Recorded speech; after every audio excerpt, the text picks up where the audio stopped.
याच्यामध्ये पहा, अमरावती जिल्ह्यामध्ये, तर मी अमरावती शहराचा अध्यक्ष आहे नात्यानं, की प्रॉपर अमरावतीमध्ये सुद्धा फार मतं जी मिळायला पाहिजे ती मतं मिळाली नाही. आणि भारतीय जनता पार्टीची आपण नवनीत राणा या नात्याने आपण त्यांना उभं केलं होतं.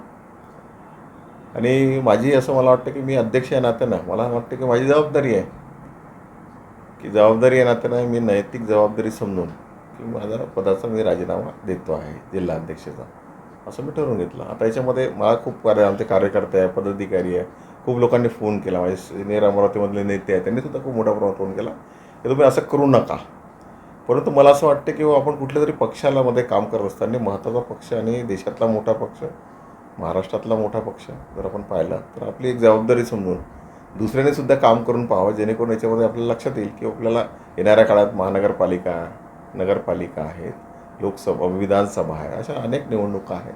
याच्यामध्ये कदाचित एखाद्या माणसाला चांगलं काम करता येईल या अपेक्षेने मी असं ठरवलं आहे की मी माझी जबाबदारी समजून याच्यामध्ये मी हा पदाचा राजीनामा देतो आहे.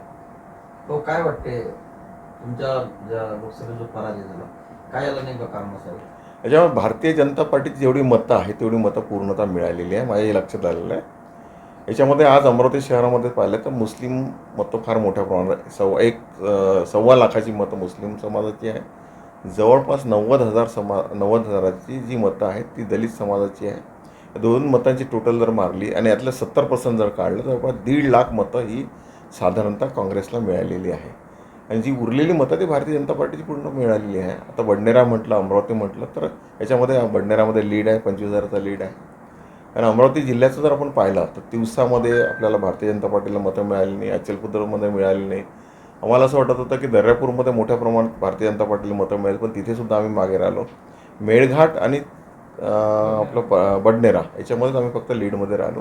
इतर आमच्या 6ही मतदारसंघामध्ये आम्ही मागे राहिलो. त्यामुळं असं वाटते की आमची जी मतं आहे स्पेशली की मोठ्या प्रमाणामध्ये भारतीय जनता पार्टीची स्पेसिफिक मतं आहे ती मिळाली. मागच्या वर्षी जर आपण तुलनात्मक जर पाहिलं तर मागच्या वर्षीच्या मानाने यावर्षी मतं भारतीय जनता पार्टीची वाढलेली दिसतात आणि मिळालेली दिसतात.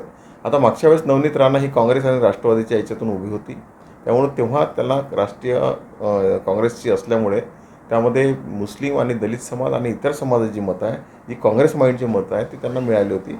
मागच्या वेळेसच्या लोकसभेमध्ये आनंदराव अडसूळ जर पाहिलं तर आनंदराव अडसूळांनासुद्धा हीच मतं किंवा यापेक्षा जास्त मतं आपल्याला भारतीय जनता पार्टीच्या माध्यमातून देण्यात आली होती.